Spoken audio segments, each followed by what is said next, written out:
Hello দর্শক, আপনাদের সবাইকে শুভেচ্ছা জানাচ্ছি টাইম এক্সক্লুসিভ অনুষ্ঠানে। আজকে যে বিষয়গুলো আমরা আলোচনা করব তার মধ্যে আছে যে আজকেই প্রথম আর কিছুক্ষণের মধ্যেই অনুষ্ঠিত হবে প্রেসিডেন্সিয়াল ডিবেট। আজ প্রথম জো বাইডেন এবং ডোনাল্ড ট্রাম্প মুখোমুখি হচ্ছেন।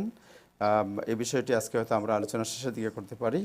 তারপরে আমরা যেটা আলোচনা করব, নিউ ইয়র্ক সিটিতে মাস্ক বাধ্যতামূলক, অলমোস্ট না পড়লে জরিমানা করা হবে যদি কেউ রিফিউজ করে। কোভিড নীতিমালা না মানায় বন্ধ করা হচ্ছে বার এবং রেস্টুরেন্ট, 11টা রেস্টুরেন্ট এবং বারকে বন্ধ করা হয়েছে। কংগ্রেসে $2.2 ট্রিলিয়ন একটি প্যাকেজ গতকালকে কংগ্রেসের ডেমোক্রেটরা তারা একটি প্যাকেজ তারা সিদ্ধান্ত নিয়েছেন, প্রপোজ করেছেন। এটার লেটেস্ট আমরা জানার চেষ্টা করব। থ্যাঙ্কস গিভিং ডে পালনে সিডিসির নতুন গাইডলাইন, এই বিষয়টি আমরা জানার চেষ্টা করব এবং থাকবে নিউজ আপডেট। আজকে আমাদের সাথে অতিথি হিসেবে যারা আছেন, এখন ডক্টর ইমরুল কবির, আপনাকে শুভেচ্ছা জানাচ্ছি অনুষ্ঠানে। আমাদের সাথে আছেন জনাব নাজমুল আহসান, সম্পাদক সাপ্তাহিক পরিচয়, আর একটু পরে যুক্ত হবেন মিয়া মোহাম্মদ আফজাল, আর ডক্টর উৎপল চৌধুরী আমাদের সাথে যোগ দেবেন। আমরা এখন শুরু করছি দিনের আপডেট দিয়ে। তারপরে প্রেসিডেন্সিয়াল ডিবেট শুরু হলে আমরা চেষ্টা করব যে ডিবেটের একটি পার্ট আপনাদেরকে দেখানোর জন্য। তারপরে আমরা আবার প্রোগ্রাম রেগুলার প্রোগ্রামে যাব। আমরা যাচ্ছি জনাব নাজমুল আহসান আপনার কাছে দিনের আপডেট জানার জন্য। নাজমুল আহসান। এক সেকেন্ড। ধন্যবাদ আবু তাহের, এবং ধন্যবাদ সব দর্শকদের। এবং আপনারা জানেন যে নিউ ইয়র্ক সিটির অবস্থা ভালো নয়, এবং আজকে মেয়র এবং গভর্নর দুজনেই সাংবাদিক সম্মেলন করেছেন এবং নিউ ইয়র্ক সিটির অবস্থা ব্যক্ত করেছেন। বিশেষ করে নিউ ইয়র্ক সিটির অবস্থাটি মোটামুটি একটি বর্ডার লাইন আছে সিটি শাটডাউনের। তবে আমি গতকালও বলেছি, আর আগের দিনও বলেছি, সব এলাকায় সিটিতে শাটডাউন হবে না। তার কারণ ব্রঙ্কস এবং ম্যানহাটন এবং কুইন্সের প্রায় খুবই সামান্য একটি অংশ, একটি পকেট যেটাকে বলা হয়, সারা বাকি সবখানেই পরিস্থিতি এবং ইনফেকশনের সংক্রমণের রেট খুবই মোটামুটি স্বাভাবিক, যেটাকে বলা হয় যেটা লক্ষ্যমাত্রা বিপদসীমা নির্ধারণ করেছে তার থেকে নিচে রয়েছে।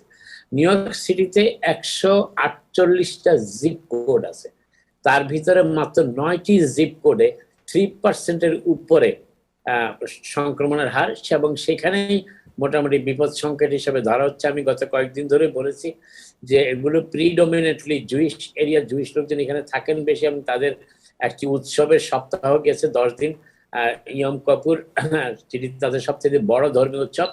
সেই কারণে গত প্রায় সপ্তাহ দুয়েক ধরেই সেখানে মোটামুটি ধীরে ধীরে সংক্রমণ একটু বাড়ছিল, এবং সেখানকার মানুষ যারা এই সম্প্রদায়ের লোকজন মাস্ক ব্যবহারের ব্যাপারে প্রচন্ড রকম অনীহা দেখিয়েছে।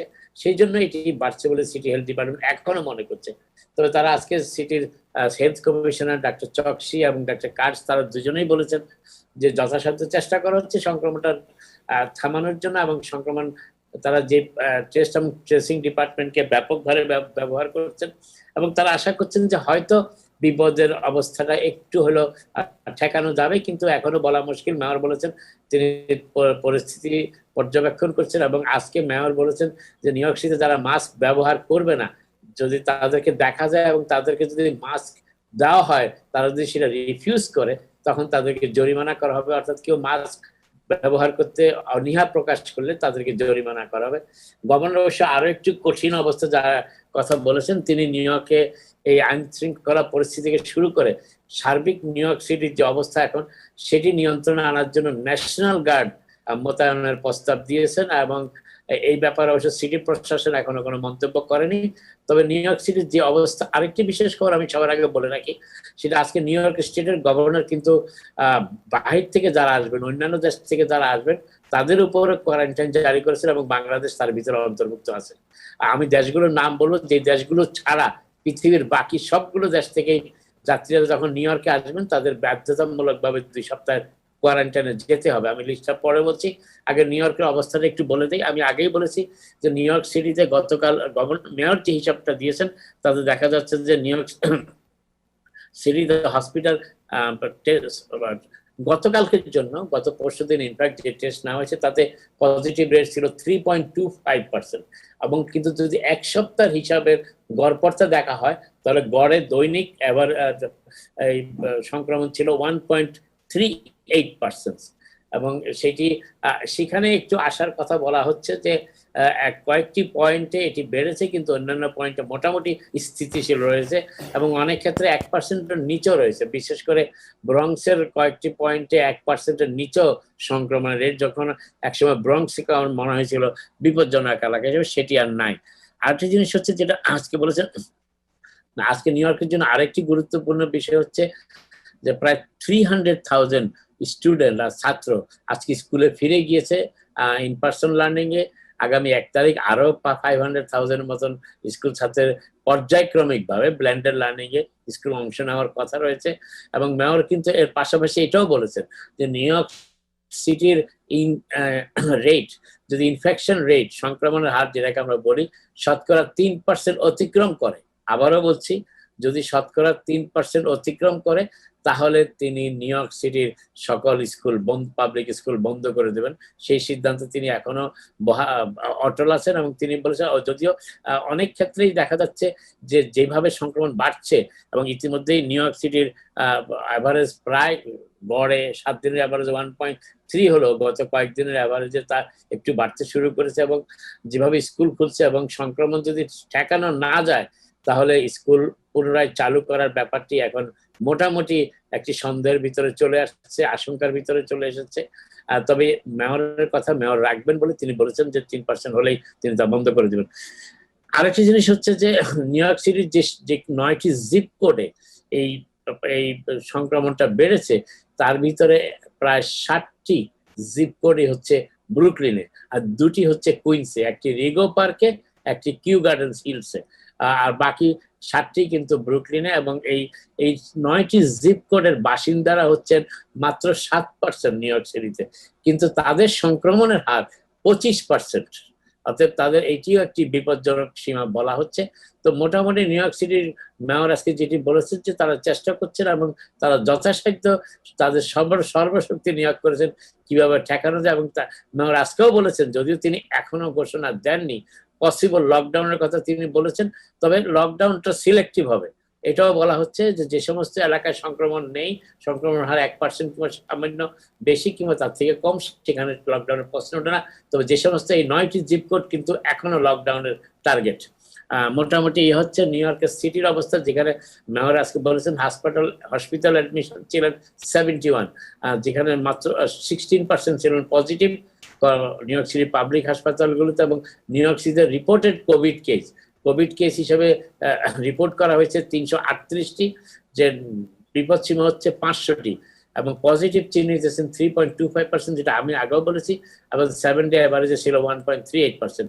নিউ ইয়র্ক সিটির স্টেটের গভর্নর আজকে যে সাংবাদিক সম্মেলন করে যে তথ্য দিয়েছেন, এবং তিনি মোটামুটি খুব ক্ষুব্ধ নিউ ইয়র্ক সিটির বিভিন্ন পয়েন্টের ব্যাপারে। বিশেষ করে গভর্নর যেটা বলার চেষ্টা করেছেন যে আইন যদি থাকে এবং সেই আইন যদি কার্যকর করা না হয়, তাহলে নতুন আইন করেও কোনো লাভ নেই, এবং আইনের কোনো কার্যকারিতা না থাকলে সেখানে প্রত্যাশিত ফলাফল আশা করা যায় না।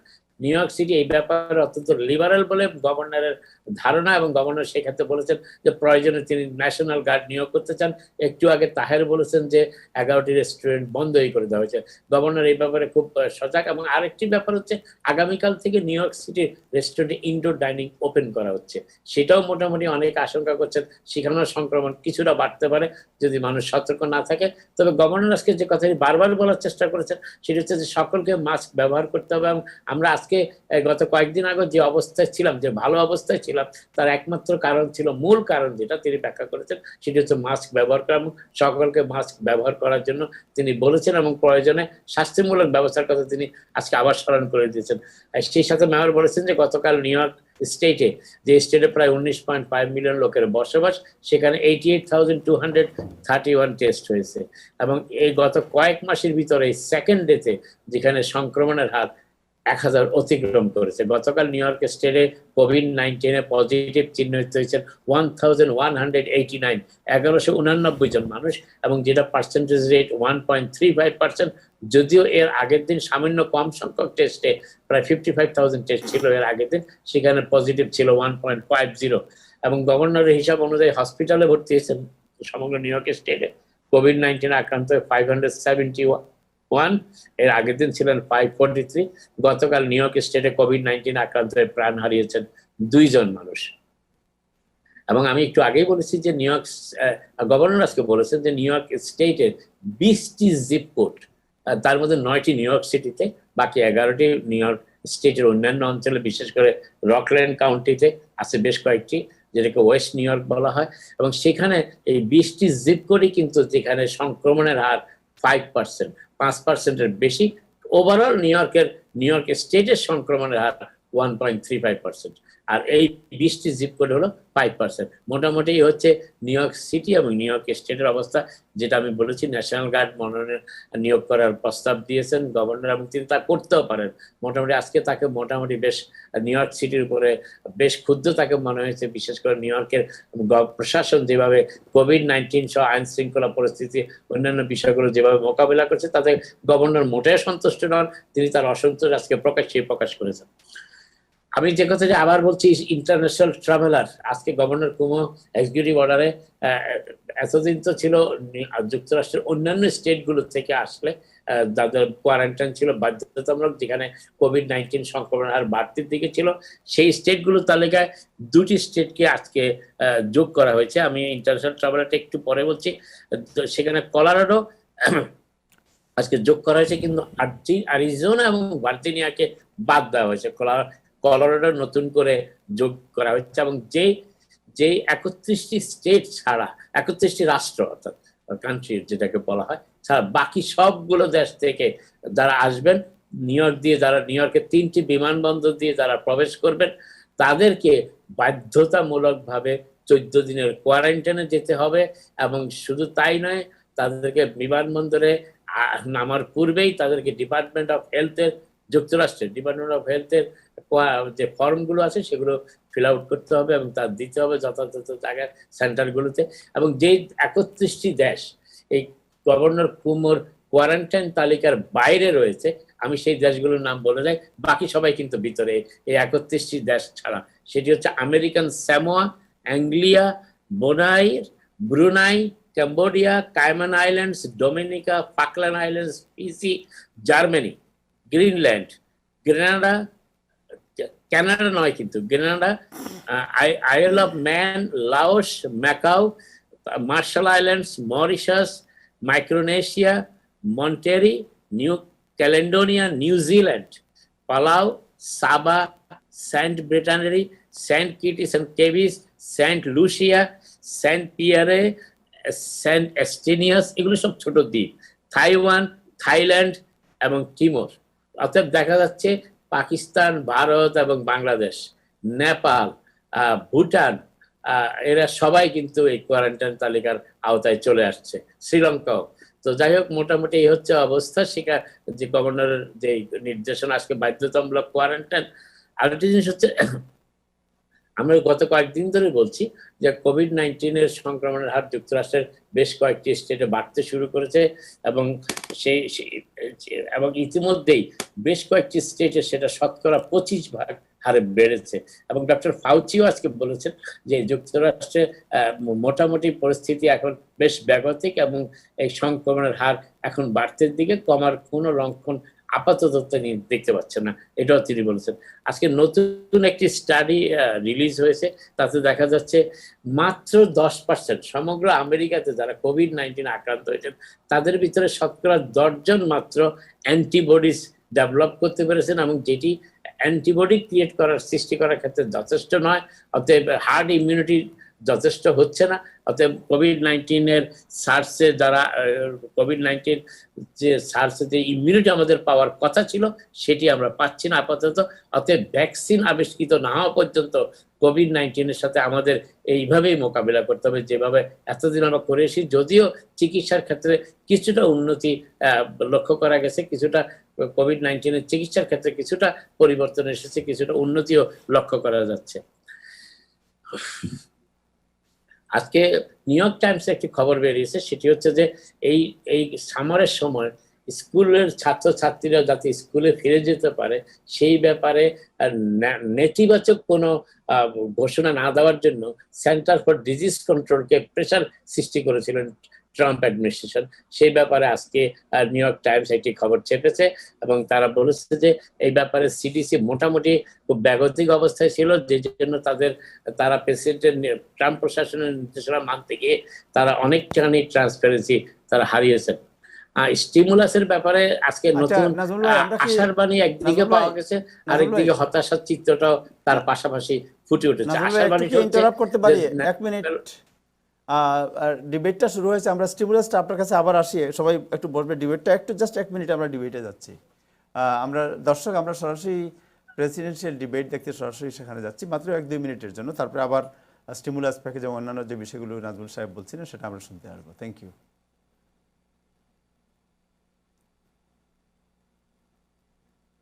The wrong night at the wrong time. Listen, you agreed with Here's the Bernie deal. Sanders to the The manifesto. whole idea. Now you're disavowing it. There is no manifesto. Number Please one. let him speak, Mr. Number President. two. You just lost the left. Number two. You just lost the left. You agreed with Bernie Sanders on a plan Folks, that's absolutely agreed folks, do you have to, any and under that idea plan, what you this have clown's socialized, they doing? call it Mr. Medicare. Do you have any President. do? Socialized medicine. Mr. Well, I President, tell you what, he is not for any help for people needing health care. Because he, in fact, already has cost 10 million people their health care that they had from their employers because of his recession. Number one. Number two, there are 20 million people getting health care through Obamacare now that he wants to take it away. He won't ever look you in the eye and say that's what he wants to do. Take it away. No, I want to give them better health care at a much lower price because and by the way, he Obamacare doesn't is know no how. good. He doesn't know how I've to do already that. fixed it. He has never I've offered already a plan. fixed it to an extent. He has never done a as you single might thing. know, but probably don't. Gentlemen, you realize if you're both speaking at the same time, and it's too expensive. let the president. Go ahead, sir. Obamacare is no good. We made it better, and I had a choice to make very early on. We took away the individual mandate. We guarantee pre-existing conditions, but took away the individual mandate. Listen, this is the way it is. And that destroyed, that they shouldn't even call it Obamacare. Then I had a choice to make. Do I let my people run it really well or badly? If I run it badly, they'll probably blame him, but they'll blame me. But more importantly, I want to help people, okay? I said, you got to run it so well. That's what he's and I known just had a meeting with them. They said, the problem is no matter how well you run Obamacare, it's a disaster. দর্শক আমরা আবার ফিরে যাচ্ছি আমাদের মূল অনুষ্ঠানে। আপনাদেরকে একটা ছোট গ্লিম্পস দেখালাম বিতর্কের, সেই বিতর্কের মধ্যে বেশ উত্তপ্ত বিতর্ক হচ্ছে। নাজমুল ভাই কি দেখলেন বিতর্কে? তো বেশ উত্তপ্ত মনে হচ্ছে বিতর্ক। উত্তপ্ত তো স্বাভাবিক, বাট আমাদেরকে পুরো বিতর্ক না দেখলে বোঝা যাবে না। তার কারণে বিতর্কে আরেকটা ইন্টারেস্টিং পয়েন্ট আছে। পয়েন্টটা হচ্ছে যে এখন এতক্ষণ পর্যন্ত যা দেখলাম তাতে দেখা যাচ্ছে যে বাইডেন অভিযোগ করছেন, বাইডেন তুলে যাচ্ছেন তার বিষয়টা, এবং ডোনাল্ড ট্রাম্প তাকে কাটব্যাক করছেন, তাকে কাট করার চেষ্টা করছেন। বাট আমার মনে হয় আরেকটু সময় গেলে আরেকটু ইন্টারেস্টিং হবে ডিবেটটা দেখার জন্য। সো আমরা আপনার ছিলাম, আপনার স্টিমুলাস প্যাকেজের এখানে ছিলাম। জি, স্টিমুলাসের ব্যাপারে যেটা বলেছি যে একদিকে আশা এবং পাশাপাশি হতাশা, দুটোই আজকে পাশাপাশি এসেছে। আশাটা হচ্ছে যে ন্যান্সি পেলোসি আজকে বলেছেন তিনি যে $2.2 ট্রিলিয়ন বিল প্রস্তাবটি পাশ করতে যাচ্ছেন খুব সম্ভবত আগামীকাল, আর সেটি পাশ হবে হাউসে, কিন্তু সিনেটে পাশ হওয়ার ব্যাপারে কোন রকম আলাপ আলোচনা কোন সিনেটর এখনো পর্যন্ত কোনো মন্তব্যই করেননি। শুধু তারা আশাবাদ ব্যক্ত করছেন হোয়াইট হাউসের কর্মকর্তারা এবং স্টিভ মিনুচ্ছেন। তারা বলছেন যে হ্যাঁ, দুই পক্ষই হয়তোবা একটা নেগোসিয়েট, হয়তোবা কথাটা কিন্তু এখানে খুব গুরুত্বপূর্ণ। আর কি হচ্ছে যে ডেমোক্রেটদেরই অনেকে এখন আশঙ্কা প্রকাশ করতে শুরু করেছেন যে তারা যদি বিলটি পাশও করেন হাউসে, সেটি সিনেট পর্যন্ত গড়ানোর নির্বাচনের আগে আর সময় তারা দেখতে পাচ্ছেন না, সময় পাচ্ছেন না। এবং ইতিমধ্যেই $500 বিলিয়ন, যেখানে $2.2 ট্রিলিয়ন প্রস্তাব পাশ করছে হাউস, আর সিনেটে $500 বিলিয়ন এই প্রস্তাব পাশ হয়নি। সেখানে এই 2.2 ট্রিলিয়নের কাছাকাছি আর নতুন কোন প্রস্তাব রিপাবলিকান নেতৃত্বাধীন সিনেট দিবে কিনা বলা মুশকিল।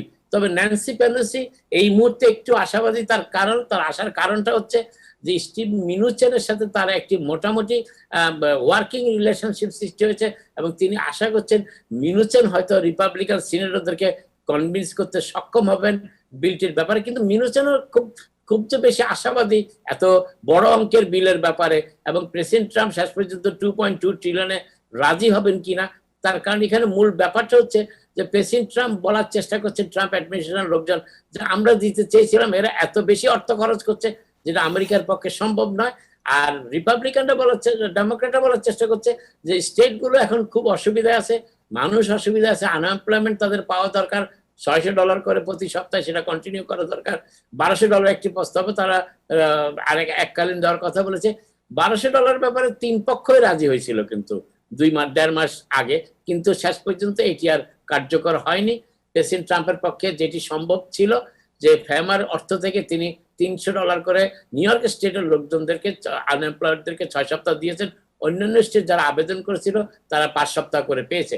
স্টিমুলাসের ব্যাপারে যেটি পেলোসির বিল, হাউস ডেমোক্রেটরা যেটি আগামীকাল পাশ করতে চাচ্ছেন, সেই বিলটি বেশ লম্বা, 2152 পৃষ্ঠার বিল।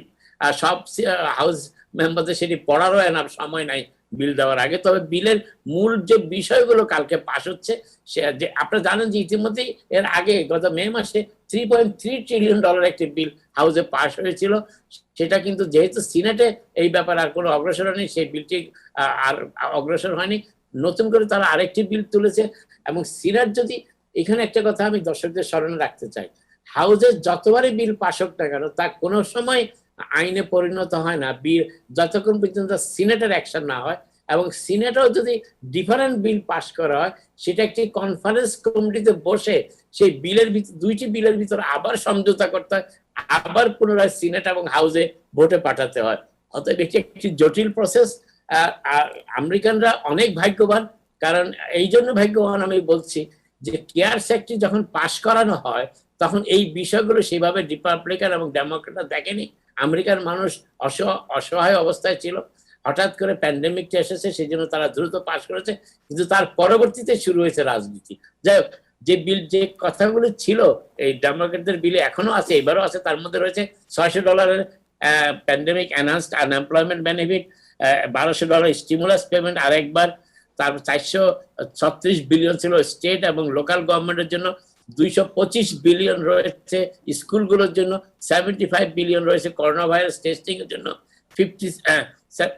57 বিলিয়ন রয়েছে চাইল্ড কেয়ারের জন্য, 25 বিলিয়ন রয়েছে পেরোলের জন্য এয়ারলাইন ইন্ডাস্ট্রির, এবং 10 বিলিয়ন রয়েছে ফুড এইডের জন্য, এবং এক্সটেনশন, পেচেক পটেনশিয়ালের এক্সটেনশনের জন্য রাখা হয়েছে, কিন্তু সেটা অ্যামাউন্টটা বলা হয়নি।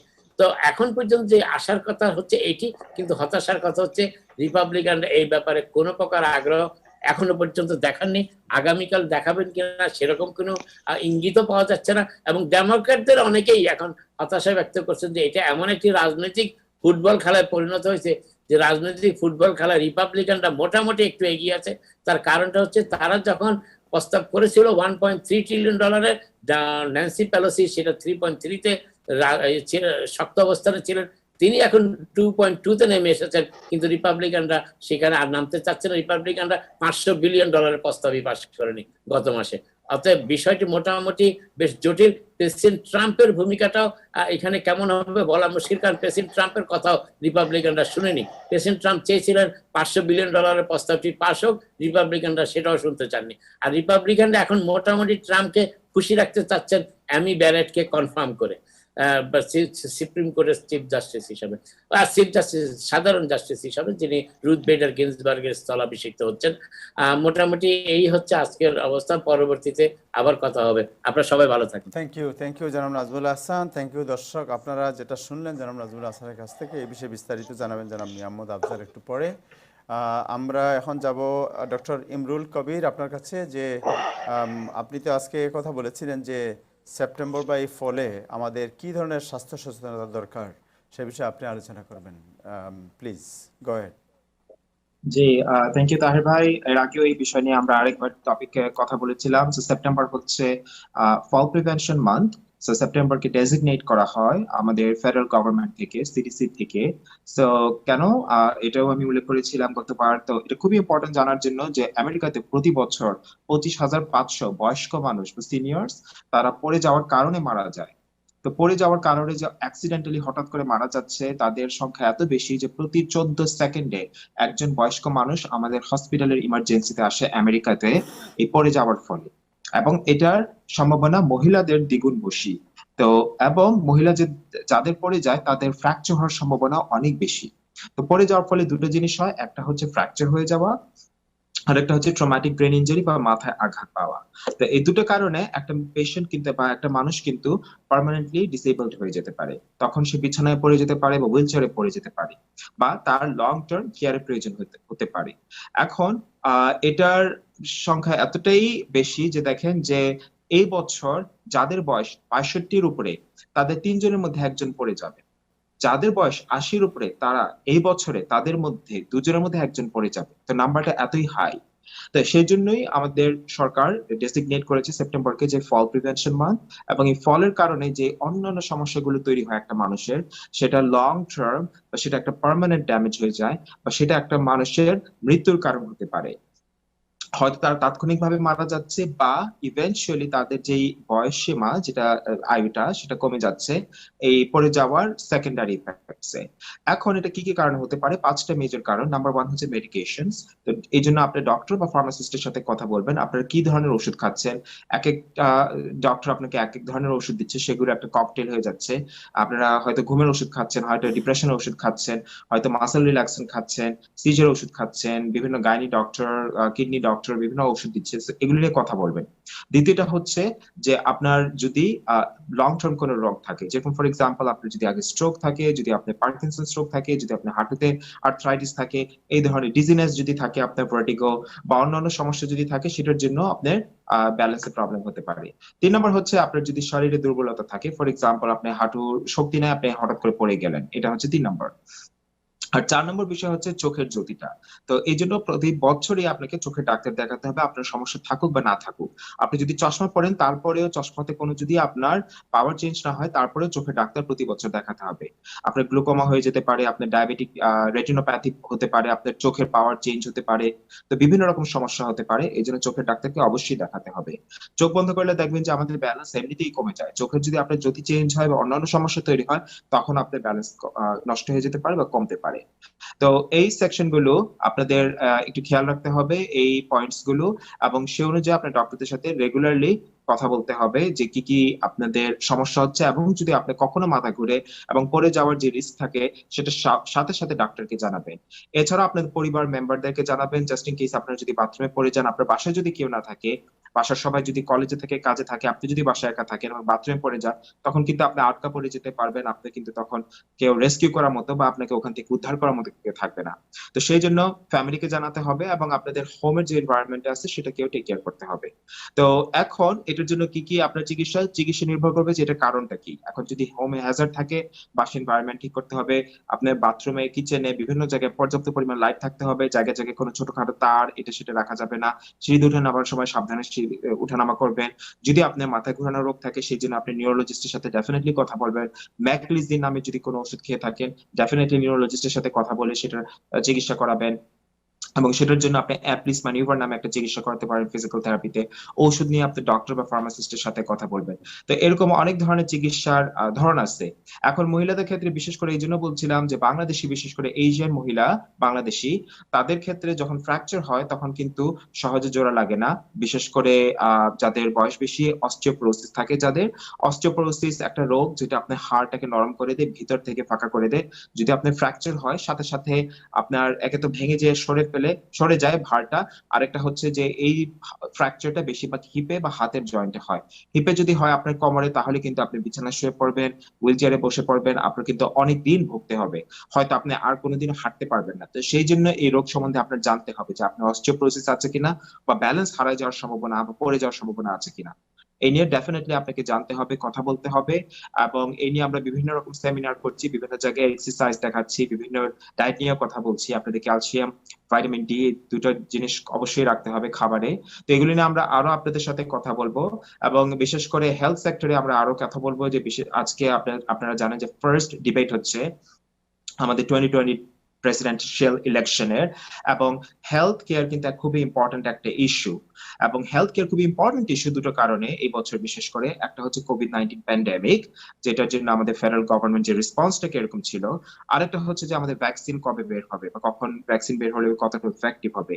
আর দ্বিতীয়টা হচ্ছে খুব ইম্পর্টেন্ট, সেটা হচ্ছে অনেক দিন ধরে আমাদের যে সমস্যা আমেরিকাতে, সেটা হচ্ছে আমাদের হেলথ কেয়ার অ্যাকচুয়ালি কতটা অ্যাফোর্ডেবল, আমাদের ইমিগ্র্যান্টদের হেলথ কেয়ার অ্যাকচুয়ালি আমরা কতটা অ্যাক্সেসিবল, আমরা কি কি হেলথ কেয়ার অ্যাকচুয়ালি পাচ্ছি এবং আমরা কি কি পেতে পারি, এবং সরকার আমাদের এটাতে কি কি সাহায্য করছে বা বাধা দিচ্ছে, এগুলো নিয়ে আমরা আরো ডিটেলস কথা বলবো আগামী পর্বে।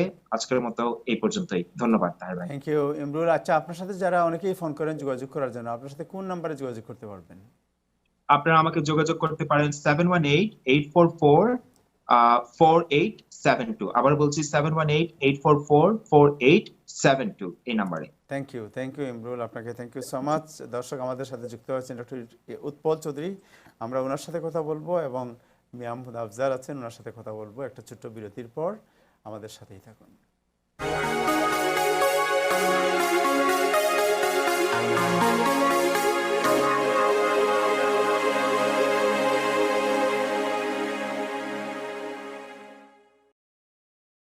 ফুড ডাইনেস্টি সুপারমার্কেট, বাংলাদেশি অধ্যুষিত জ্যাকসন হাইটসে 37th অ্যাভিনিউ 75th স্ট্রিটে বিশাল পরিসরে ফুড ডাইনেস্টি সুপারমার্কেট। নিউ ইয়র্কের এই ব্যস্ত জীবনে কেনাকাটার জন্য আমার একমাত্র পছন্দের সুপারমার্কেট হলো ফুড ডাইনেস্টি। কি নেই এখানে? আমদানিকৃত মাছ, হালাল মাংস, তাজা শাকসবজি, নিত্য প্রয়োজনীয় সকল কেনাকাটার জন্য আস্থার এক নাম ফুড ডাইনেস্টি সুপারমার্কেট। প্রতিদিন ফ্রি ডেলিভারি তো আছে, আর সেই সঙ্গে রয়েছে বুধ ও শুক্রবারে 10% senior discount.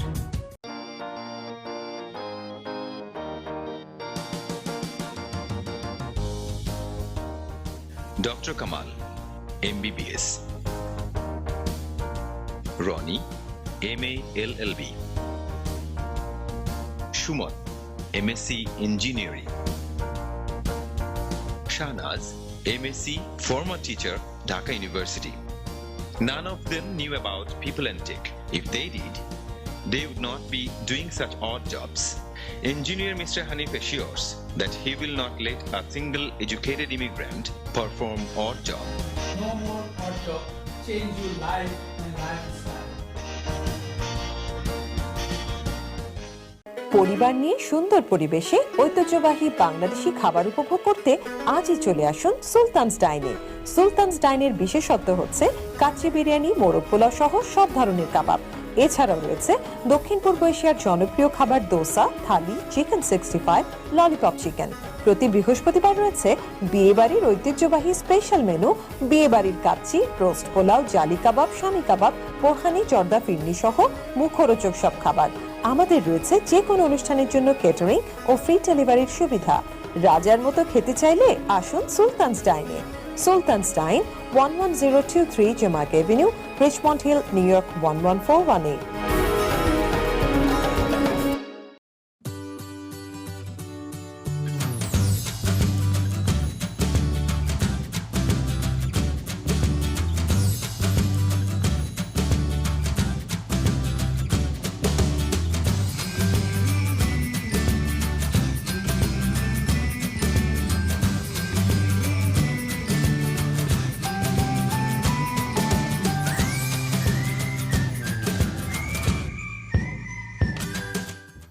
Over the past 25 years, Khan's renowned specialized high school program has helped nearly 3,000 students gain acceptance to New York City's top high schools, such as Stuyvesant, Bronx Science, and Brooklyn Tech.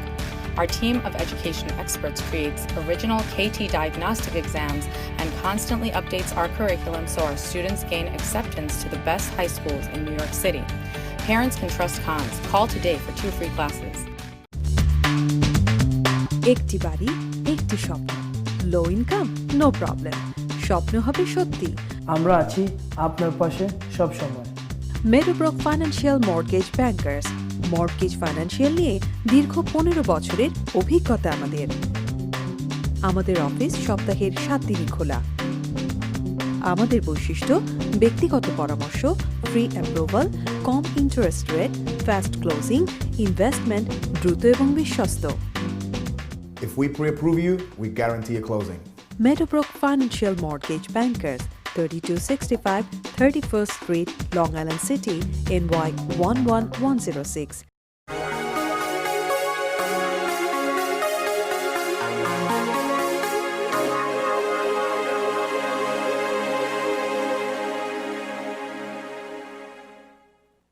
Hello দর্শক, আপনাদের সবাইকে আবারও শুভেচ্ছা জানাচ্ছি time exclusive অনুষ্ঠানে। আমাদের সাথে আছেন ডক্টর উৎপল চৌধুরী, জয়েন করেছেন একটু আগে। এর আগে জয়েন করেছেন মিয়ামদ আফজাল। যেন আফজাল, আপনার কাছে প্রথমে যাচ্ছি একটু জানার জন্য যে আজকে যে ডেমোক্রেটিক পার্টি গত রাত্রে যে স্টিমুলাসের ব্যাপারে যে সমঝোতা এসেছে, এই বিষয়ে আপনি কি মনে করেন? What is your comment? আসসালামু আলাইকুম তাহের ভাই, টাইম টেলিভিশনের দর্শক শ্রোতা সহ প্যানেলিস্ট কলাকুশলী সবাইকে শুভেচ্ছা ও ধন্যবাদ। আপনার প্রশ্ন যেটা যে রিসেন্ট স্টিমুলাস প্যাকেজ নিয়ে ডেমোক্রেটরা যে আলোচনা করছে গত রাত্রে, সেটার ব্যাপারে বলা, তো আমি এই বিষয়ে যেটা বলতে চাচ্ছি সেটা হচ্ছে যে খুব ভালো, ভেরি ভেরি গুড প্রপোজাল।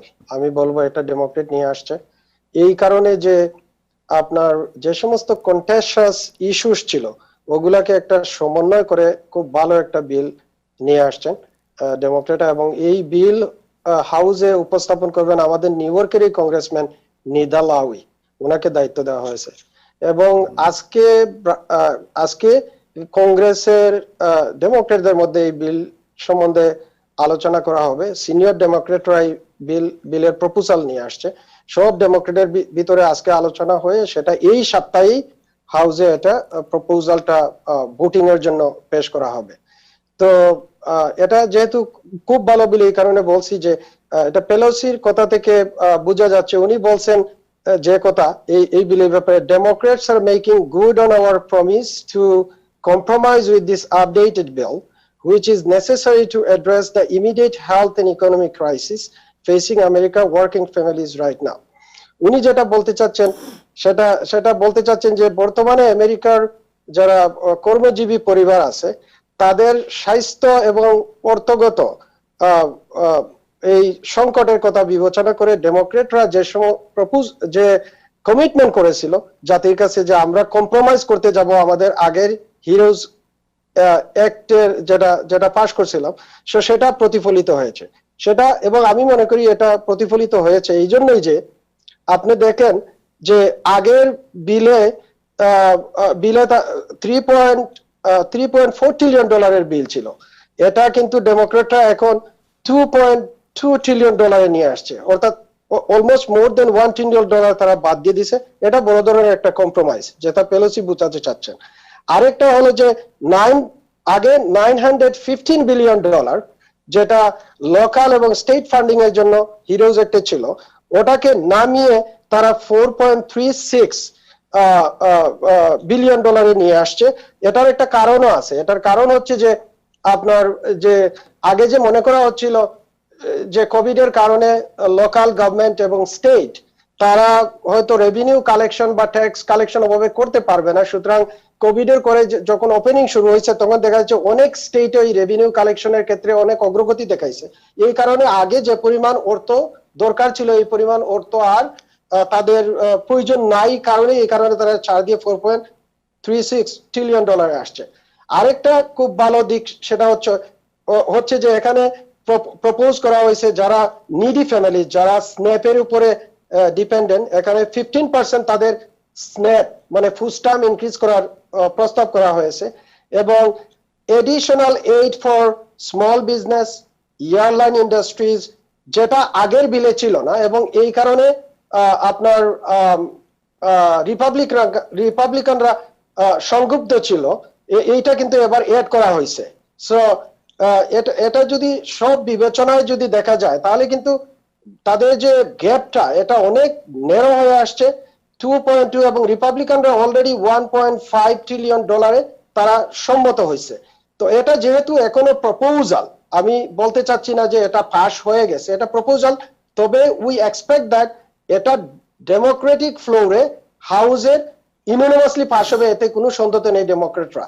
আর রিপাবলিকানের যদি কোনো ধরনের আপনার থাকে, তাদের যদি কোনো ধরনের অবজেকশন থাকে, সেটা নেগোসিয়েশনের সুযোগ আছে। তো আমি যেটা মনে করি যে 2.2 ট্রিলিয়ন এবং এদিকে হচ্ছে ওরা 1.2 ট্রিলিয়ন, এটার ভিতরে গ্যাপ খুবই কম।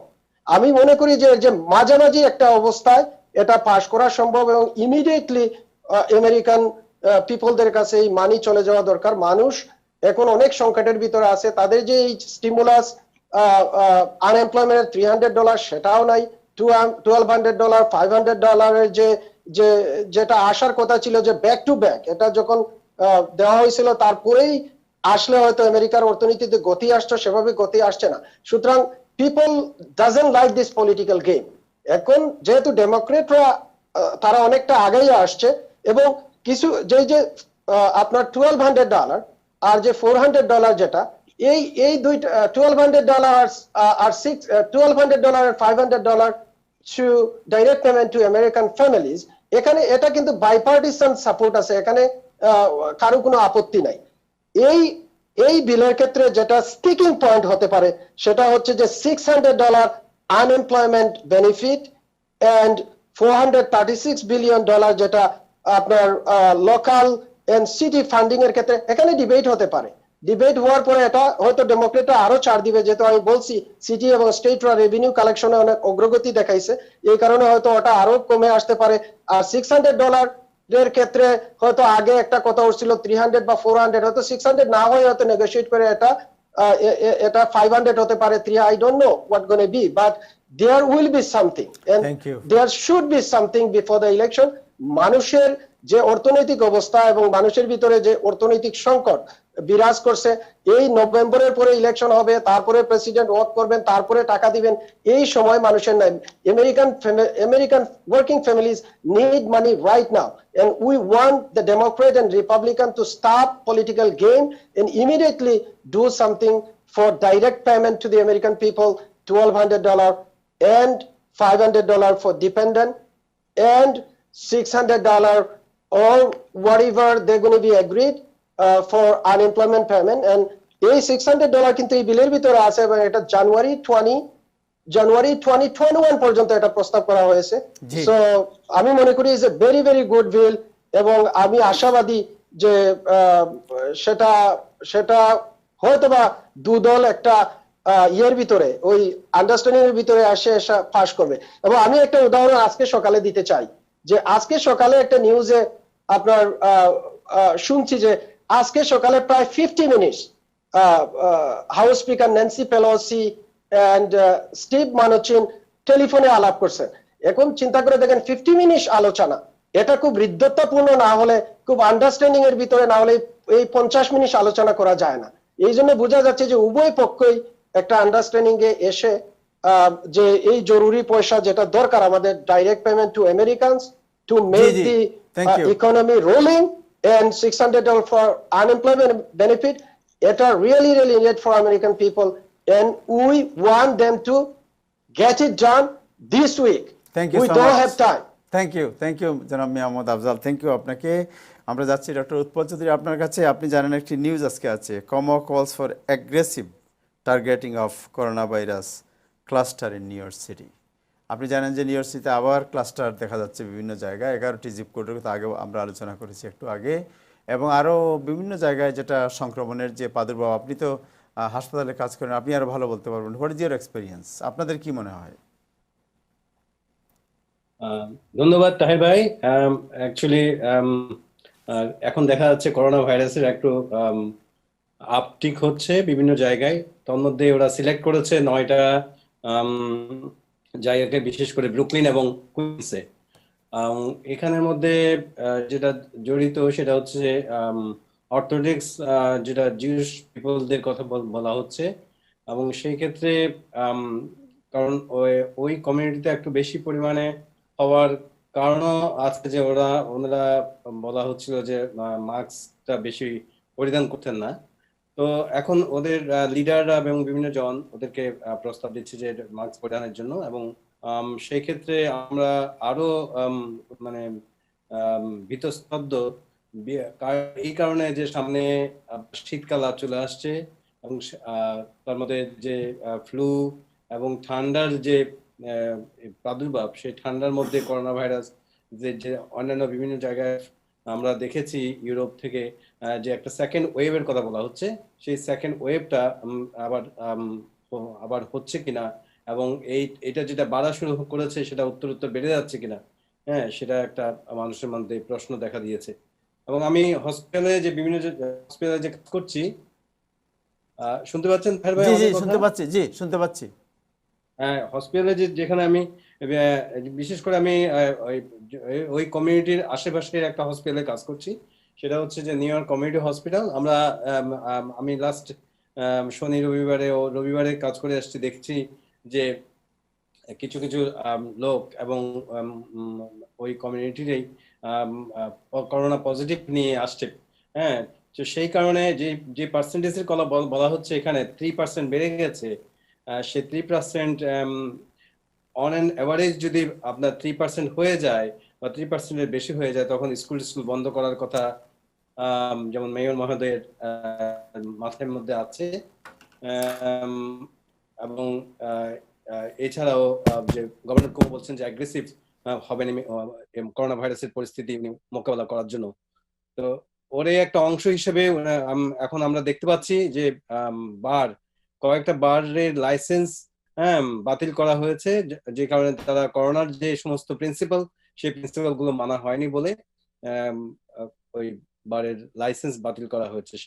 সুতরাং আমাদেরকে আরো সতর্ক হতে হবে, এবং আমরা যেভাবে মাস্ক পরা এবং হাত ওয়াশ করা, চোখ এবং নাক মুখ হাত দিয়ে না ধরা এবং সারফেস টাচ না করা, আমরা সোশ্যাল ডিস্টেন্স মেনটেন করা, যেগুলো আমরা করছিলাম সেগুলো আমাদের করা উচিত। আমরা মাঝখানে একটা শিথিলতা, যাতে অনেক মাস ধরে যেহেতু করোনা ভাইরাসের প্রাদুর্ভাব কমে গেছিল, সেই কারণে আমাদের মধ্যে একটা মনোবল ফিরে আসছিল এবং আমরা অনেকটা ফ্রি মাইন্ডেড চলাফেরা করতেও শুরু করে দিয়েছিলাম। অনেকে মাস্ক পরছিলাম না, এবং আমার মনে হচ্ছে এখনো এটা করার সময় এখনো আসেনি। আর আমাদের হাতে যেহেতু এখনো উপযুক্ত কোনো ভ্যাকসিন নেই, এবং ভ্যাকসিন যে আবিষ্কারের বা বিভিন্ন ট্রায়াল যেগুলো চলছে, এখনো আমাদের হাতে ওরকম বাজারে কোনো ভ্যাকসিন নেই। সুতরাং আমাদেরকে অধিকতর সতর্ক থাকতে হবে। যাচ্ছি জনাব নাজমুল হাসান আপনার কাছে, do you have any update?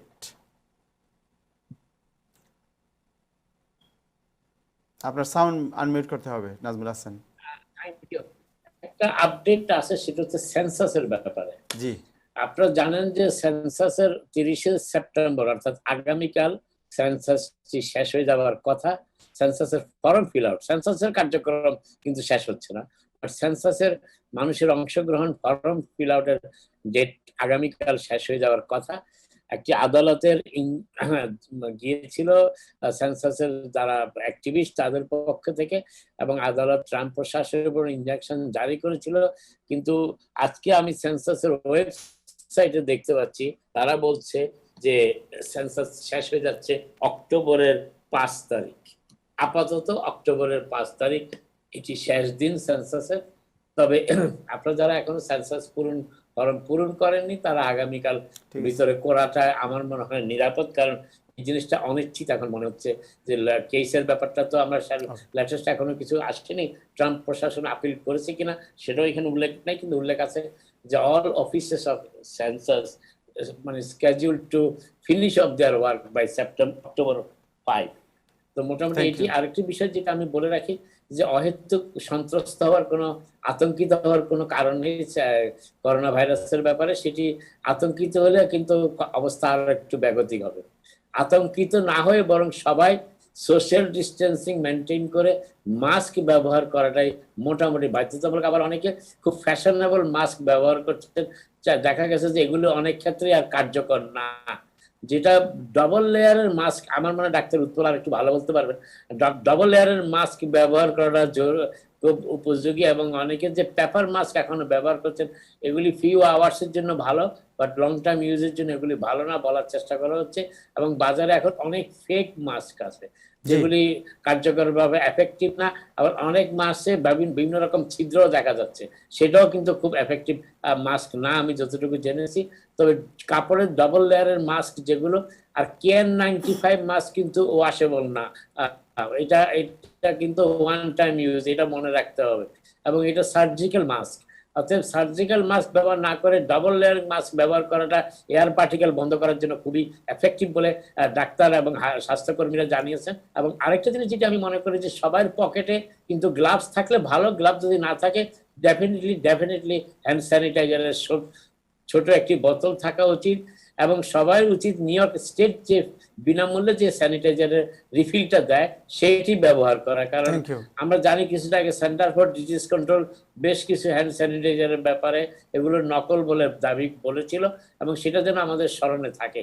আর যাদের কাছে সাবানের অ্যাক্সেস আছে, হাত ধোয়ার অ্যাক্সেস আছে, তারা কিছুক্ষণ পর পরে হাত ধোবেন। করোনা সংক্রমণের ক্ষেত্রে এটি খুবই একটি উল্লেখযোগ্য অভ্যাস আমাদের উচিত। এবং আরেকটা গুড নিউজ আছে, সেটি হচ্ছে যারা অ্যাপলের ওয়াচ ব্যবহার করেন, ওয়াচের 7th যে আপগ্রেডটা এসেছে OS 7, সেখানে কিন্তু হাত ধোয়ার ওয়াশের অ্যাপ আছে, এবং ওই অ্যাপটা কিন্তু আপনাকে স্মরণ করিয়ে দেয় যে কখন আপনার হাত ধোয়াটা উচিত। অর্থাৎ যাদের অ্যাপল ওয়াচ আছে, যারা অ্যাপল ওয়াচ ব্যবহার করেন, তারা তারা ওই অ্যাপসটি ডাউনলোড করে নেবেন, এটা আপনাদের জন্য খুব হেল্পফুল হবে। তবে সবশেষে শেষ কথা, পাবলিক ট্রান্সপোর্টে বলুন, রাস্তাঘাটে হাঁটে বলুন, অবশ্যই মাস্ক ব্যবহার করবেন, এবং নিরাপত্তার কারণে পকেটে একটা কি দুইটা অতিরিক্ত মাস্ক সঙ্গে রাখবেন। আপনাদের সবাইকে ধন্যবাদ। থ্যাংক ইউ জনাব নাজমুল হাসান। জনাব মিয়ামত আফজাল, আপনার কোনো কিছু বলার আছে? আর 30 সেকেন্ড। জনাব মিয়ামত আফজাল, আপনি আর কিছু অ্যাড করবেন? হ্যালো তাহের ভাই, জি শুনতে পাচ্ছেন? জি শুনতে পাচ্ছি। আমি ওই আগের যে এটাকে নিউ হিরোজ অ্যাক্ট বলা হচ্ছে, এই ব্যাপারে আমি একটা কথা বলতে চাই যে this is really very good bill. আমার তো এটা দেখে যে এখানে সবকিছুই আছে। $1,200, $500 যেটা সেটা আছে, $600 আনএমপ্লয়মেন্ট আছে। তারপরে যেটা নিয়ে বেশি উদ্বিগ্ন এখন আপনার ল্যান্ডলর্ড এবং টেনান্ট, তাদের ল্যান্ডলর্ডদের ডিসপ্লেস হওয়ার সম্ভাবনা, প্লাস টেনান্টরা তাদের বাড়ি হারানোর সম্ভাবনা। এই বিলের ভিতরে $21 বিলিয়ন ফর হোম ওনার্স এর জন্য আছে, $50 বিলিয়ন ফর রেন্টার্স এর জন্য আছে, K-12 গ্রেড পর্যন্ত ইনস্টিটিউশনের জন্য টাকা দেওয়া আছে, পোস্ট সেকেন্ডারি এডুকেশনের জন্য আছে, তারপরে লোকাল গভর্নমেন্ট স্টেটের জন্য টাকা আছে, তারপরে টেস্টিং, ট্রেসিং, আইসোলেশন মেজার এগুলির জন্য টাকা আছে, ফুস্টামের জন্য টাকা আছে, তারপরে আপনার ওই যে ক্লিনাই আপনার এয়ারলাইন্সের জন্য টাকা আছে, তারপরে স্মল বিজনেসের জন্য টাকা দেওয়া আছে। এই যে একটা বিল, এত সমন্বিত ভালো একটা বিল, এটা অবশ্য যদি একেবারে আগের মতো যদি রিপাবলিকানরা যদি ফেলে দেয়, এটাকে শুনানি না করে, তাহলে আমি মনে করি যে রিপাবলিকান, যেহেতু এই আপনার নাজমুল ভাই বলছে যে তারা পলিটিক্যালি একটু আগে আছে, আমি মনে করবো এটা রিপাবলিকানদের বড় ধরনের একটা পলিটিক্যাল পরাজয় হবে। এটাতে অবশ্যই নেগোসিয়েশন করতে হবে, এবং নেগোসিয়েশন করে $2.2 বিলিয়ন না হলেও এটার মাঝামাঝি 1.2 and 2.2 এর ভিতরে মাঝামাঝি একটা ইলেকশনের আগেই এটা প্রস্তাব হবে, না হলে রিপাবলিকানরা ইলেকশনে সাফার করবে, কারণ ডেমোক্রেটরা অনেক ছাড় দিছে, তারা হয়তো আরো কিছু দিবে আমি মনে করি। Thank you so much. Thank you জনাব ডক্টর উৎপল চৌধুরী, আপনার 30 সেকেন্ড। ডক্টর উৎপল চৌধুরী, একটা কথা বলি। জি, মোস্ট ইম্পর্টেন্ট যেখানে এই বিলের স্টক পয়েন্ট হচ্ছে $436 বিলিয়ন মতো স্টেট এবং লোকাল, এটাতে রিপাবলিকানরা কোন রকম নেগোসিয়েশন করতে চাচ্ছে না, এবং এই নেগোসিয়েশন পয়েন্টটা যেহেতু নাই, এবং এটা নেগোসিয়েশন করবে না বলে তারা $500 বিলিয়ন একটা ইন্টারিম বিল দিয়েছিল, সেটাও তারা পাস করতে পারেনি। প্রেসিডেন্ট ট্রাম্পের চাপ সত্ত্বেও পাস করেনি। এবং আজকে পর্যন্ত কোন Republican senator including Mitch McConnell এই ন্যান্সি পেলোসির বিলের ব্যাপারে কোনো প্রকার আগ্রহ দেখাননি। দেখা যাক কি হয় নাজমুল ভাই। কথা বলেছেন, এখন মিনুচিন কথা বলছেন না রাজনৈতিকভাবে রিপাবলিকানদের সময় দিচ্ছেন, সেটা আগামী কয়েকদিন বোঝা যাবে। রাইট, জনাব ডক্টর উৎপল। তার ভাই আমি আরো একটু বলে দেই, আমাদের সময় একেবারে শেষ। জি, $436 মিলিয়ন এর ব্যাপারে যদি তাদের আপত্তি থাকে, why not they can negotiate it. আমি তো মনে করি ডেমোক্রেটরা এটা হয়তো ছেড়েও দিতে পারে। ওয়াই? বিকজ আমি অলরেডি বলছি যে state are backing up with revenues and taxes in the economy. So আমার মনে হচ্ছে যে আপনার যদি ওটা ছেড়ে দিলেও কোনো অসুবিধা হবে না। থ্যাংক ইউ বুঝতেছেন যে রিপাবলিকান ডেমোক্রেটরা কোনো অবস্থাতেই $436 বিলিয়ন ছাড়তে পারবে না, বিকজ তাহলে কেউ স্টেটে ফিরে আসতে পারবে না। Okay. ন্যান্সি পেলোসিও ক্যালিফোর্নিয়া ফিরে যেতে পারবে না, আর নিটা লাউই হাকিম জাফরিজও নিউ ইয়র্কে ফিরে আসতে পারবে না, বিকজ তাদের স্টেটগুলো বেশি দরকার। তাইলে বিষয়টা এরকম দাঁড়াচ্ছে যে বিচার মানি তালগাছ আমার, তাইলে তো কিছুই হবে না, দায় তো কেউ নিতে হবে। আমরা তো সাফার করছি, দায় তো কেউ নিতে হবে। আমার মনে হয় যে আমরা let's watch what happen. Typical American politics, this is called typical American. আমি একটা জিনিস মনে করি, ন্যান্সি পেলোসি যদি স্মার্ট হতো, আমি মনে করি তো উনি যে ইন্টারিম বিলটা পাস করলেন বা ইউএস গভর্নমেন্টকে, সেটা যদি যদি করতেই পারে তাহলে আগে কেন $3.3 ট্রিলিয়ন দিলেন?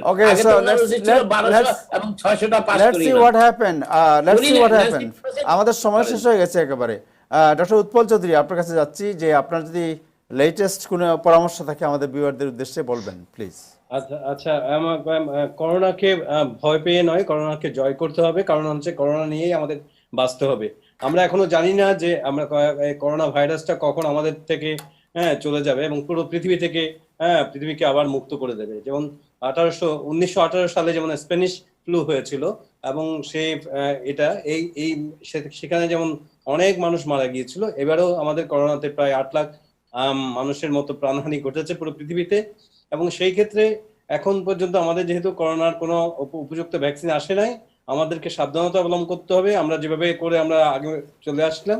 এবং তার পাশাপাশি আমাদের মনোবল রাখতে হবে এবং পরিমিত ঘুম, পরিমিত আহার, তারপর হচ্ছে অনেক সময় মেডিটেশন করা যায়, অনেক সময় যে প্রেয়ারটা, যেই ধর্মের লোক হোক না কেন, যে আল্লাহর প্রতি যে বা ঈশ্বরের প্রতি যে একটা শ্রদ্ধা ভক্তি, সেটা একটা মানুষকে মনোবল দেয় চলার ক্ষেত্রে। এবং এটা ছাড়াও আমাদের যে আমরা ভাইটামিন সি যুক্ত খাবার, জিঙ্ক যুক্ত খাবার এগুলো খাবো এবং নিয়ম বিধিগুলো মেনে চলবো। আমরা মনে করবো না যে করোনাকে হেলা করলে চলবে, যেটা অনেকগুলো মানুষ মারতে পেরেছে ইতিমধ্যে আমরা। তবে যদিও ডেথ রেট কম, সেক্ষেত্রে আমরা শিখেছি কিভাবে আমাদের শ্বাসকষ্ট হলে আমরা মানে প্রণ হয়ে উপর হয়ে আমরা সেটাকে ম্যানেজ করতে পারি। কাশি বা যদি হয় যে জ্বর আসে, তাহলে সাথে সাথে প্রাইমারি ডাক্তারের কাছে আমরা যেতে পারি। এবং পাশাপাশি সেপ্টেম্বর এবং অক্টোবরে আমরা যদি ফ্লু ভ্যাকসিন দিই, এবং সেটাও একটা আমাদের ক্ষেত্রে করোনাকে প্রিভেন্ট করার অস্ত্র হিসেবে কাজ করবে। এই কারণে যে ফ্লু ভাইরাস ঢুকলে আমাদের শরীর দুর্বল হয়ে পড়ে,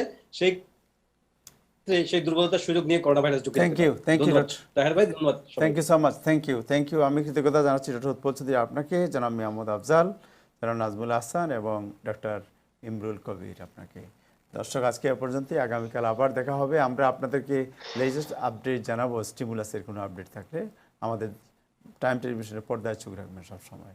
আজকে এ পর্যন্তই, আগামীকাল আবার দেখা হবে। খুদা হাফেজ।